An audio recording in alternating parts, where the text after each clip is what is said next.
Ranchi university लगातार विवादों के घेरे में रहता है। कभी छात्र यहाँ प्रदर्शन करते नजर आ जाते हैं, कभी कर्मचारी, कभी प्रोफेसर। आज देख सकते हैं हमारे पीछे कर्मचारी जो है यहाँ धरना दे रहे हैं, क्योंकि उनकी मांगों को लेकर कोई भी सुध लेने वाला नहीं। 4 दिन हो गया धरना देते हुए, उसके बावजूद भी यहाँ कोई उनका सुध लेने के लिए तैयार नहीं। हमारे साथ महामंत्री है टीचर वोकेशनल टीचर एसोसिएशन। ठीक है, वोकेशनल टीचर एसोसिएशन से, उनसे हम बातचीत करेंगे। क्या परेशानी है, क्या लगता है कि क्यों रांची यूनिवर्सिटी एक तरह से जो लगातार विवाद अभी लगातार चल रहा है यहाँ पे? देखिए, रांची यूनिवर्सिटी को अभी जैसे हम कहें तो अभी ये भगवान भरोसे ही चल रहा है। यहाँ पे जो भी कुलपति हैं पिछले 7 महीने से लगभग प्रभार में है।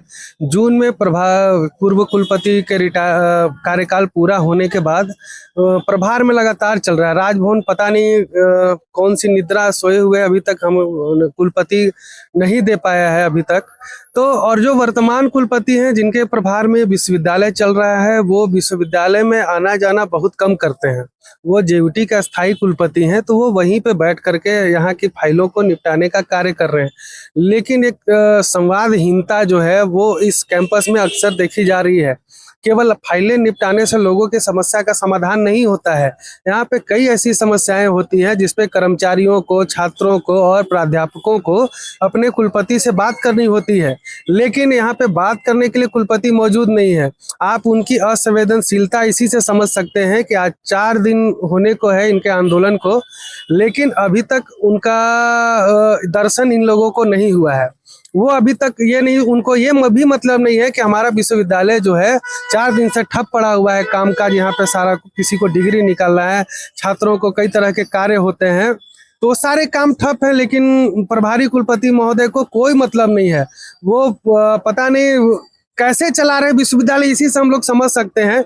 मजबूरन ये लोग सब आकर के आज धरने पर बैठे हुए हैं, क्योंकि इनकी भी कई सारी मांगे हैं। आप राज्य में देखेंगे कई प्राध्यापकों के प्रमोशन का विषय है। वोकेशनल में देखें, छात्रों के, कर्मचारियों के और शिक्षकों के रिन्यूअल का जो विषय है वो पेंडिंग है। ऐसे बहुत सारे मुद्दे हैं। कुछ विभागों में 8-8 महीने से वेतन नहीं मिल रहे हैं। कुछ विभागों में समय पर रिन्यूअल नहीं होने से उन लोगों को 3-3 महीना, 4-4 महीना से वेतन पड़े हुए। ये अस्थाई लोग जो होते हैं, जिन्हें महीने में लाखों रुपए ऐसे बैठे बैठे मिल जा रहे हैं ना, इन लोगों को, इन गरीब कर्मचारियों का, मजबूर लोगों का दर्द नहीं समझ में आता है। इन्हें आगे आना चाहिए और थोड़ी संवेदनशीलता दिखानी चाहिए। अब तक आकर के बात करके इनके समस्याओं का जो भी हो समाधान निकाल करके, या जो उचित हो आश्वासन दे करके, सरकार के स्तर पर हो या राजभवन के स्तर पर हो, जो भी समाधान हो उसका समाधान निकालने का प्रयास कुलपति महोदय को करना चाहिए। लेकिन वो अभी तक नदारद है। तो इसी से हम समझ सकते हैं कि विश्वविद्यालय जो है अभी पूरे भगवान भरोसे है। इन कर्मचारियों की जो मांगे हैं, क्या लगता है ये रांची यूनिवर्सिटी पूरा करने में असक्षम है, या फिर इन लोगों का मांगों का रांची यूनिवर्सिटी से ही दूर हो जाएगा तो वीसी तक, कुलाधिपति तक क्यों जाएगा? देखिए, बहुत सारी मांगे जो थी वो कुलपति स्तर तक ही थी। जैसे अभी कुछ दिन पहले झारखंड में जेट का फॉर्म भरा रहा था, तो बहुत सारे छात्रों को आप देखे होंगे कि यहाँ पे दिन भर हजारों छात्र लाइन लगा करके डिग्री निकलवाने के लिए लाइन में लगे रहते थे। उस समय दशहरा, दिवाली जैसे महत्वपूर्ण त्यौहार जो हिंदू धर्म के होते हैं वो थे। और उस बीच भी ये कर्मचारी दिन रात एक करके, छुट्टी में जब सारे पदाधिकारी घर में बैठे हुए थे, ये कर्मचारी यहाँ पे सेवा दे रहे थे उस छुट्टी में भी आ करके। और उसका इन लोगों का छुट्टी का जो वेतन बनता है, जो एक्स्ट्रा काम करने का, वो पैसा भी इन लोगों को नहीं दिया जा रहा था। इसके अलावा आए दिन इन लोगों से एक्स्ट्रा काम लिया जाता है, लेकिन समय पर भुगतान नहीं हो जाता है। जब अब फाइलें लेके जाते हैं तो तरह तरह के बहाने लोग बनाते हैं। और प्रभारी कुलपति महोदय को पता नहीं मतलब भी है कि नहीं मिले या नहीं मिले, किसी को, किसी का क्या हो, वो इससे कोई मतलब ही नहीं है।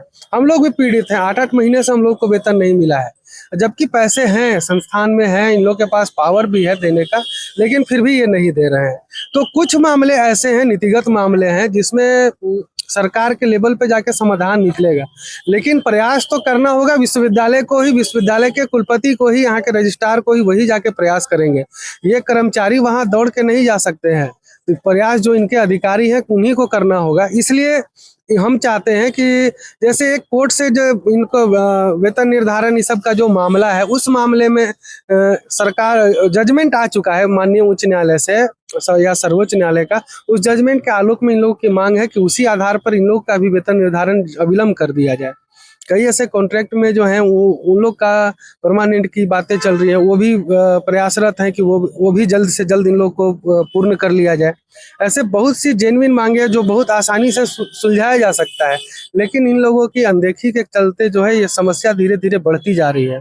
और पता नहीं ये ऐसी स्थिति में इतनी अनदेखी होगी तो इसका फ्यूचर तो मतलब विश्वविद्यालय लग रहा है कि अंधकार में धीरे धीरे नीचे और पीछे जा रहा है। कहीं न कहीं इन लोगों का धरना हो चाहे छात्रों का आंदोलन हो, लगातार यहाँ पर होता रहा है और इनकी परेशानियों को दूर करने का जिसको जिम्मेवारी है, रजिस्ट्रार को या वीसी को, वो यहाँ पर दिखाई ही नहीं देते, इनकी सुध लेने के लिए भी तैयार नहीं, इनसे वार्ता करने के लिए भी तैयार नहीं है। इनका ज्ञापन तक लिया नहीं गया तो भाई समस्या दूर करेगा कौन और कैसे होगा, इसकी भी जानकारी किसी को नहीं है। सहयोगी रिजवान के साथ मैं संजीत झा, कोयलांचल संवाद, रांची।